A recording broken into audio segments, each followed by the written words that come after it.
there's no point at time during this year that I would have imagined I was going to be on any stage talking to anybody. Relative to everybody else who's been here, I'm a nobody. Everybody else here has deserved this place on the stage. They've written books. They've earned it with degrees, with time-tested speaking engagements, and I'm just not that. I've inherited my place up on the stage today because my father got sick, but I think that's really appropriate because I get to talk about inheritance today. I get to talk about the prodigal son. And I think sons is probably another way to go about this. I think we like to think about just the younger son in this story too much. And being an older son, I don't want to be neglected. So let's get in, and I'll start with reading the parable.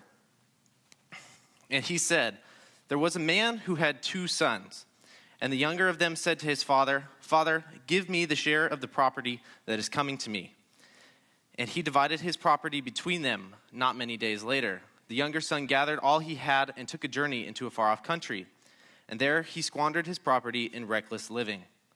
And when he had spent everything, a severe famine arose in that country, and he began to be in need. So he went and hired himself out to one of those citizens of that country, who sent him into the fields to feed pigs.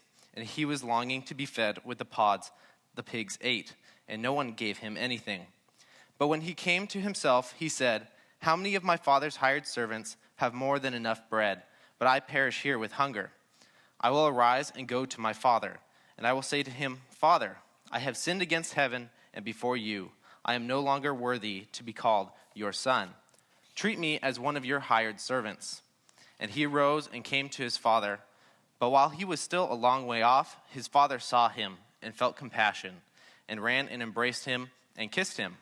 And the son said to him, 'Father, I have sinned against heaven and before you. I am no longer worthy to be called your son.' But the father said to his servants, 'Bring quickly the best robe and put it on him, and put a ring on his hand and shoes on his feet. And bring the fattened calf and kill it, and let us eat and celebrate. For this my son was dead, is alive again. He was lost and is found.' And they began to celebrate. Now his older son was in the field, and he came and drew near to the house. He heard music and dancing. And he called one of the servants and asked what these things meant. And he said to him, 'Your brother has come, and your father has killed the fattened calf, because he has received him back safe and sound.' But he was angry and refused to go in. His father came out and entreated him. But he answered to his father, 'Look, these many years I have served you, and I never disobeyed your command. Yet you never gave me a young goat, that I might celebrate with my friends. But when this son of yours came, who has devoured your property with prostitutes, you killed the fattened calf for him.' And he said to him, 'Son, you are always with me. All that is mine is yours. It was fitting to celebrate and be glad. For this your brother was dead and is alive. He was lost and is found.'" That's a really powerful story. It's short. There's a lot happening in a little time there. But it's full of grace. It's full of love. It's kind of heart-wrenching. You see love and hate throughout. But I think it's important, before we move on any further, to talk about who Jesus was giving this story to. As the other speakers have mentioned today, the audiences that the parables, Jesus gives this parables to, are not Christians. Right? This is pre-us. This is pre-understanding the resurrection and the death of Christ. This is the standard Jewish population, the standard Jewish people, those who have grew up hearing the Torah.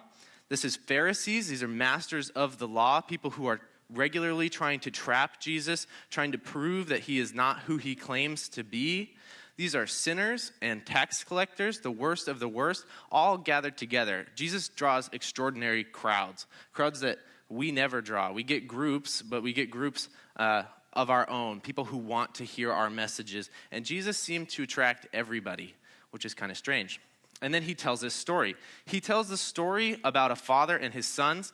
My dad likes to say it's the father story to end all father stories. It puts fathers to shame. As a young father, I already recognize with my little 6-month-old that I am in no way as gracious as the father depicted in this story. I get abundantly frustrated with a 6-month-old who doesn't even intentionally do anything to me. So I can only wait until she's older. So let's go on. The younger son is making an odd request here, especially to us. It's about an inheritance. He comes to his father and he asks for what is owed him. The Greek here is literally what has been weighed out in the trading scales for me. This is odd. The younger son has some knowledge that we wouldn't necessarily expect. He has knowledge of a contract that his father has already drawn up, dividing all of his property, all of his fortune, everything he owns between his two sons. This is something that the father doesn't have to do for the younger son. We can understand that in this culture, an inheritance could often be left primarily to an older son to then deliberate through his younger brothers. But the father has drafted a contract that splits the inheritance between his two sons, and his sons have knowledge of this contract. So we already see the grace of the father here in this story. But the younger son is clearly not happy with his father. This isn't just a request of a young college student asking for daddy to empty his 401k so he can go on a crazy semester across Europe. He's pissed. He hates his father. He hates living under his home. He's tired of working in the field. And he knows that there's this money waiting for him, but he doesn't want to work any longer. And so he's asking his father to give him everything that he's supposed to get once his dad is dead. He's asking his dad to die. And he wants to take it, and he wants to destroy his father's household and go make a name for himself somewhere else. He wants to be free. So he's pursuing freedom by attempting to destroy his father's household, taking half of all his father owns. And the father acts completely uncharacteristically of what we would expect. He just says yes, and he does it. And he divides everything he has, his property, between them. And this is interesting. So he doesn't just cash out half and say, all right, take it, and me and your brother are going to stay here. He now makes both his sons, who were co-heirs of a promised inheritance, co-owners in the property with him. So the older brother is elevated at the same time to owner of the property, as is the younger brother. And the younger brother now takes his property a few days later. He's gathering everything up. We have to imagine this isn't just a cash store away. He's taking animals. He's taking hired servants. He's taking grain and food. He's packing up a train and he's getting out. And so 3 days later, he rejects his father's household and he leaves for a far-off country. And in that country, we're told he goes and spends everything he has recklessly. He goes right away and he spends all of the cash that he has. Once that's used up, he goes and trades all of the animals he's taken with him. He's hired out the servants he brought with him to other people. He's making a little money to bring it in, but he doesn't stop spending. He's having the freedom that he desired, or so he thinks, and then it's gone. It's all gone, and the worst thing happens, a famine hits the land, and so now there's no opportunity for him to make enough money to continue this reckless living. He's destroyed himself. He's now going to be lost and looking for whatever food or money can come his way. And so in a pursuit of freedom, the younger son has destroyed himself. And this is exactly what we do in our sin. In our sin, we look at our gracious Father and we reject him. We say we hate him. We say we don't want to live under your law anymore. We want to be free of it. We're better off without you. But then in the same time, we say, well, give me every good gift you've given us in life. Give me everything. Luther reminds us in the Large Catechism that everything we have in this world is a gift of God. Your house, your home, your very life, your food, and your drink. And when we sin against God, we reject him, and we demand everything that he gives us graciously at the same time. And so the younger son takes everything that the father has given him graciously and destroys it and destroys himself. And he doesn't realize this until now he's so hungry, he's getting hired out as a hand, and he's going to be looking at the food which he's been hired to go scatter amongst pigs. And to you and me, that sounds like a farming job. We're in Texas. There's a lot of farming here, right? Oh, poor little rich boy had to go work on a farm for a little bit. No, he worked on a farm before. His father owned land. He's used to hard work. This is degrading. This is spiritually degrading. Pigs are unclean animals, and he's now looking to be fed with what the unclean eat. He's hit rock bottom. But what rock bottom has done is made him remember.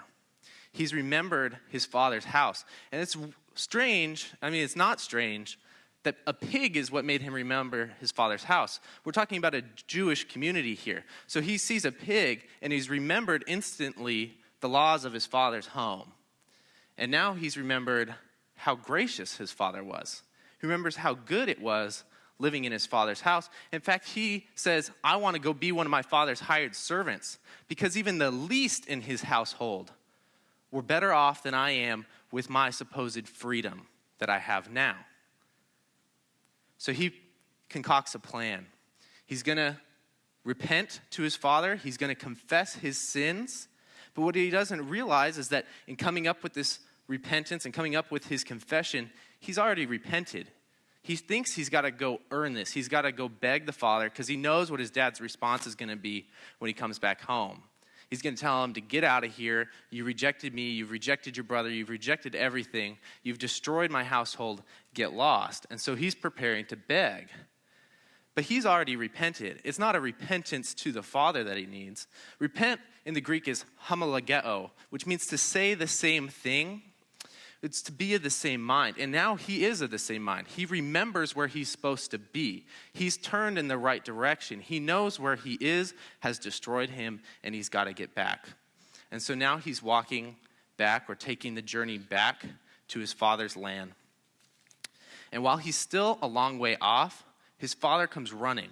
Can you imagine that? Can you imagine walking up to a gate, a couple acre property gate, and before you're even at the property line, you see if somebody just bolting towards you? It tells us a lot about the father. The father is patient and he's eager. He's eager to come greet his son, but he's been waiting a long time. I mean, you're not just walking around the field and you see somebody at the gate and you run and you think that's my son. This father doesn't run to meet everybody at the gate. In fact, running is degrading to the father. It makes him look like a child. Why would the master of a house run to go do something on the field when he has hired servants, the low in the household, that he can instruct to go do this? But this is because he knows who's at the gate. He's been waiting for who's at the gate. It's his son. It's his son who was gone. It's his son who was dead. It's his son who was lost. And so he greets his son, and he throws his arms around him. He kisses him, and his son starts reciting this confession. And the father doesn't even acknowledge his confession. He doesn't respond to the son. Usually in these direct discourses throughout the New Testament, you get the he said, then he said, then he said. And there's none of this here. There's not a conversation here. The son confesses, and the father talks to the servants and says, go get him the finest robe. Go get him a ring and put shoes on his feet. And before the younger son can even realize what's going on, by the time he's made it back into his father's arms, he's already been made a full owner of the house again. He's not a servant. He's not the lowest in the household. He came back thinking he would have to beg to be at the feet of his father, to be even at the edge of the grace of his father's home. And instead he comes back to the full love and grace of his father. And so do we. In faith in Christ and his death and resurrection, we become full owners of what God has given us in life and salvation. We're not waiting for an inheritance. Salvation is ours. Forgiveness is ours. It's here and now, and it will be completed when Christ comes again. And so he's made a full heir. He's given this ring. This ring is significant. It's a signet ring. It's used to buy and sell property. So he's not what he was before. He's even greater than when he left. When the son left, he had just left thinking he was an heir who was given this thing. But now he's an owner. And he's an owner once again with his father and his brother, an equal. And it doesn't end there. It doesn't end there. The father then throws a party. You think, okay, he's done everything. And this is just crazy. I mean, could you imagine being one of the servants on this plot? This guy who was gone forever, who took half of the animals with him, who took the grain, who took cash, who took some of your friends, some of the other hired servants with him, is back. And you know what's happened. As that son got poorer in that far off land, some of those servants came back and were telling him about all the hookers and blow that he was having fun with on his trip to Vegas. I mean, the far off country. So they know. And now all of a sudden, now there's a party going on. And this is scandalous. This is the scandal of the gospel. Complete completely undeserved grace. There's nothing the Son has done to do this. This is a complete result of the Father's love.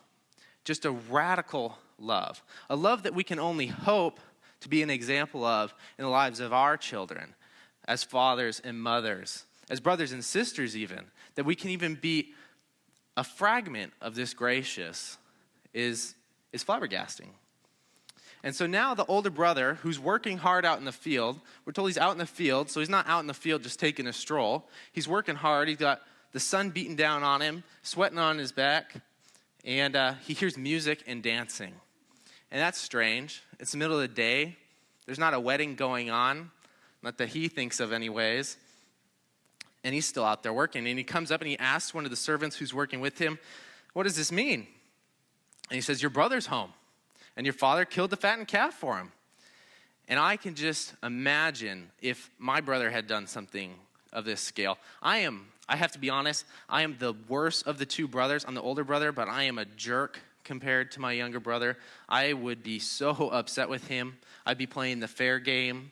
If there was a party because I knew he had gone and done something horrible like this, I would just be pissed.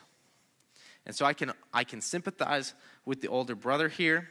And so now he wants to address his father. And so now his father is talking to him. And he's asking, "What's the deal? What's the deal, Dad? What's going on?" And his dad says, "Come inside. Come inside. I don't need to explain it to you." He begs him to come inside. The father entreats him. He begs him. He says, "Come inside. Be part of the feast. This feast is yours also."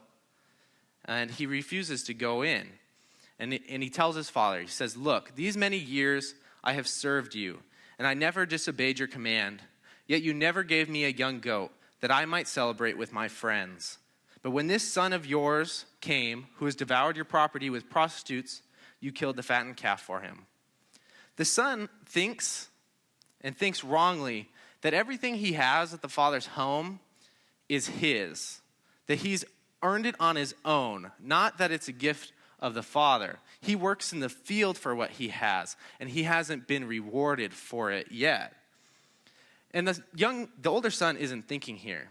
He's not remembering what happened at the beginning of this story. At the beginning of this story, the father didn't separate the inheritance to the younger son and then keep the other half still. He made his sons co-owners. And so everything the father has is already the older son's. In fact, before it was, the ability to work in the field is a gift of what the father has already prepared for him. These are fruits. And these are like, this is us in our saved state every day. This is something we often ignore. We like to ignore the fact, as Lutherans, we like to ignore our good works. But what the brother's showing here is that he has done good works. We have done good works, but he's thinking about them in the wrong way. He's thinking his good works should have earned him a goat, and his good works are what have earned him favor in his father's eyes. And this is just not true. What's earned him favor in his father's eyes is just the love of the father, that grace of that father who has loved him from the beginning. That's why his father loves him. That's why he made him a co-owner of the property. It's not because he worked harder than his younger brother. It's not because he stuck around. Those are just the good fruits of being a good son, and those have helped build the property up. It helped maintain the property when the younger brother tried to destroy it, but he didn't earn his status as co-owner. That was a gift. And so the father looks at him and says, "You are always with me." And he says son, and the word here is teknia, which is child, which Donovan brilliantly pointed out is degrading. He's now not replying to him as an equal. This is a reminder that everything he has been given to him. He's referring to him as a child. A child earns nothing that they have. They're completely dependent on their parents for life. My little baby is completely dependent on mostly my wife and often me for life. And so he reminds me, he says, "Boy, child, you are always with me, and all that is mine is yours. And this isn't because you are a hard worker. You're a hard worker because I have given you everything. And now it is fitting to celebrate and be glad. For this your brother was dead and is alive. He was lost and is found." Celebrate with us. This is the message that we're given. We are both the younger son and the older brother, often at the same time, rejecting our father, hating our father, because we don't believe we're getting what we've earned. We still think we're going to do good. We've been earning everything. We're not going to go off into the far land and spend our inheritance on prostitutes, but we just want to go. And at times, we hit lows, and we do. We reject the law of our father, reject everything that has been laid out for us, and we leave to the far-off land, and yet there are open arms waiting for us. This is the message of the gospel. This is the radical grace that was given to you and I on account of the death of Christ and his resurrection. And we can be glad and we can celebrate on this. And when the celebration is over, we will be sent into the field to continue to labor as co-owners of our salvation. Thank you.